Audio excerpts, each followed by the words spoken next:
Okay, perang di antara Android dengan iOS ni ataupun iPhone memang tak pernah berkesudahan lah dari dulu lagi kan kita tengok. Tapi dalam erti kata yang baiklah sebab dua-dua jenama ni saling berinovasi, saling membangun teknologi masing-masing dan kelebihan dia kepada kita lah sebagai pengguna. Kita ada pilihan sama ada kita nak pakai Android ataupun iOS. Jadi dalam video kali ini aku nak kongsi dengan hampa apakah 5 dalil yang menyatakan iPhone adalah lebih baik daripada Android. Tanpa buang masa, let's jom.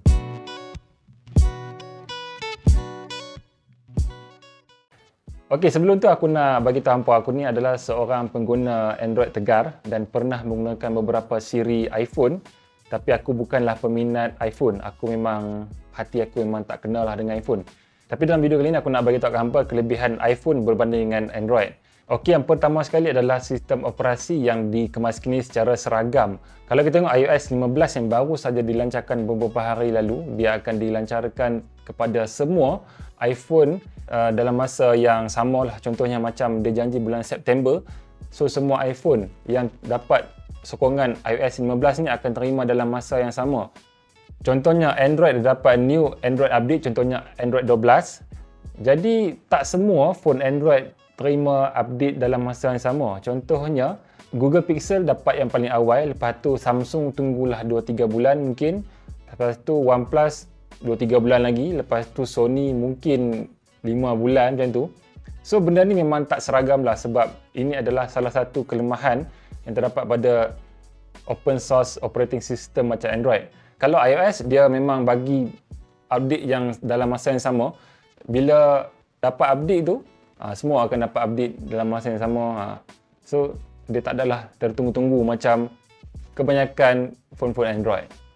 Okey, yang kedua adalah iOS ni dia support sampai 5 hingga 6 tahun. Aku sebenarnya sangat-sangat terkejut lah. iPhone 6s pun dapat lagi iOS 15.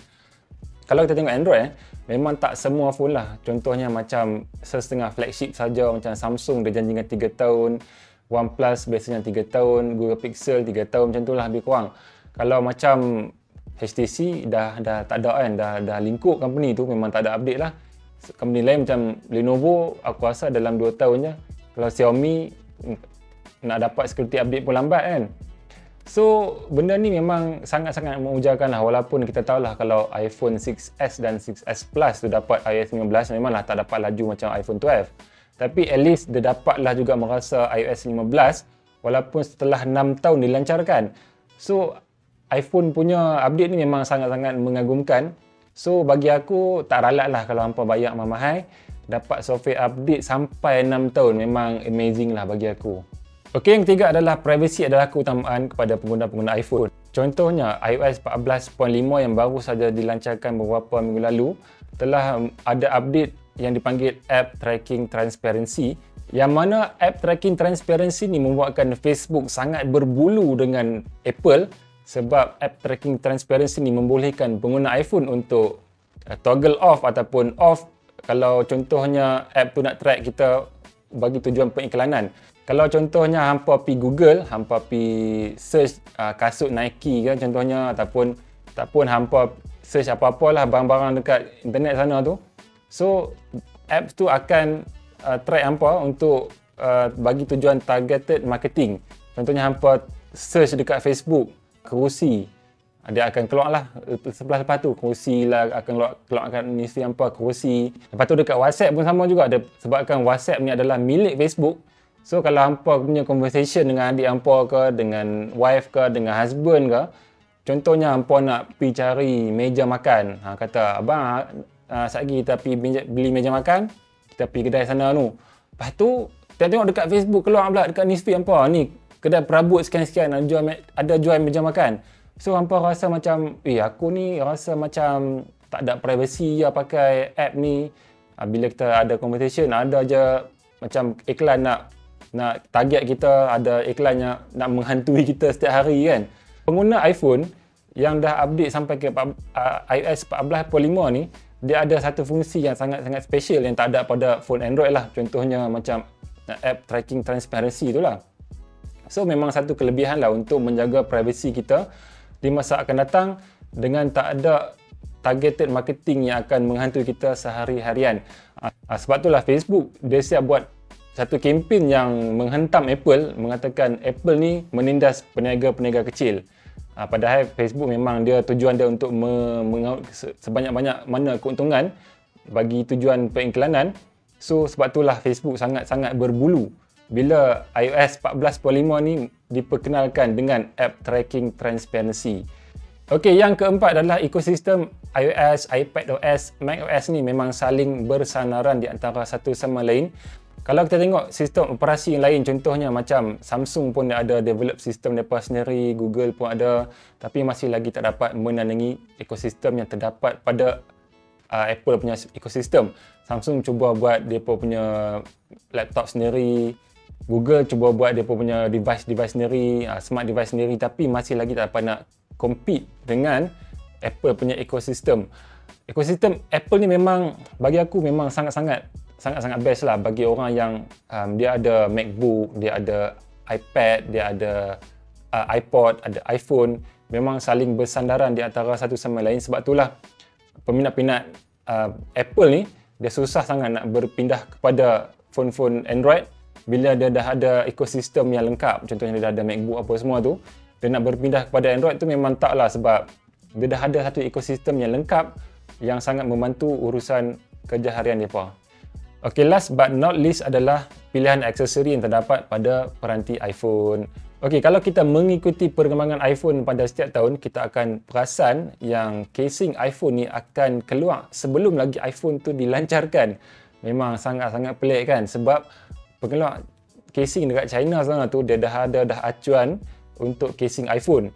Daripada ada dah awal-awal untuk menghasilkan casing iPhone dengan lebih awal lah. Sebab apa? Sebab mereka ni dah memang confirm. Bila dah confirm dah design tu adalah design paling akhir untuk iPhone, mereka beranilah untuk mengeluarkan atau menghilangkan casing-casing yang untuk digunakan pada iPhone 13 contohnya. So kalau kita tengok leak gambar dekat internet kan, itu orang kata mungkin 90% ataupun 95% itu adalah rupa yang akan dilancarkan pada pelancaran iPhone tu kan. Tapi kalau dah keluar casing tu, itu memang confirm 100% ia adalah rupa iPhone yang akan datang. Sebab untuk mengeluarkan casing pada satu masa, satu jenis, dia memerlukan orang kata acuan ataupun mold untuk casing tersebut. Kalau nak menghasilkan satu saja case, dia akan memerlukan 500 pieces untuk menghasilkan casing tu. So, mereka memang tak akan berani menghasilkan casing tu kalau design tu tak finalize lagi. Kalau memang dah confirm 100% baru mereka keluarkan casing tu. Jadi dalam isu ni, memang kita tahulah iPhone ni memang banyak sangat aksesori yang ada di pasaran. Belum keluar phone lagi, dah ada dia punya casing. Itu belum lagi dia punya screen protector, dia punya banyak design, lepas tu banyak brand, banyaklah benda yang ada pada iPhone ni. Lepas tu dia punya kabel lagi, dia punya macam-macam lah aksesori yang terdapat pada iPhone ni. Pengguna-pengguna iPhone ni memang tak ada masalah langsung pasal casing, pasal kabel, pasal macam-macam benda aksesori lah. So memang rambang mata lah nak pilih casing-casing iPhone ni. Kalau kita tengok phone-phone Android yang pelik-pelik ni macam Lenovo lah, Motorola lah, walaupun spek dia sangat-sangat bagus, Snapdragon 888, RAM sampai 18GB, RAM sampai 12GB, bateri sampai 6-7000. Tapi spek bagus, tapi casing tak ada. Nak cari screen protector pun tak ada.